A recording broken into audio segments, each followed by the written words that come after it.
Produktu eta zerbitzuen masako pertsonalizazioa ikertzeko ildoa.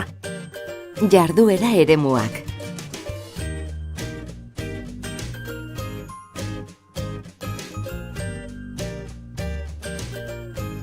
Ikerketa talde hau, hainbat tresna eta metodologia garatzen eta balioztatzen ari da, enpresari oraingo zein etorkizuneko merkatuari erantzuten laguntzeko, negozio estrategia berritzaile batekin, balio berria gehituko duten produktu eta zerbitzu pertsonalizatuak eskainiz.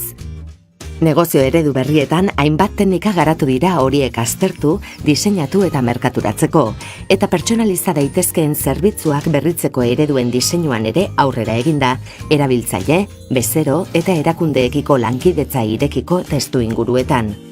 Hornidura sareen diseinu estrategikoaren esparruan, garraioaren logistikako arazoen modelaketan eta azterketa landu da. Eta zerbitzuen ingeniaritzan berriz, zerbitzuak automatikoki prozesatzeko eta optimizatzeko ahalmenak garatu dira. Garapen horietatik nabarmentzen da industriaren eta zerbitzuen arloetan aplika daitezkeela. Aliantzak eta lankidetzak, unibertsitate eta ikerketa zentroekin.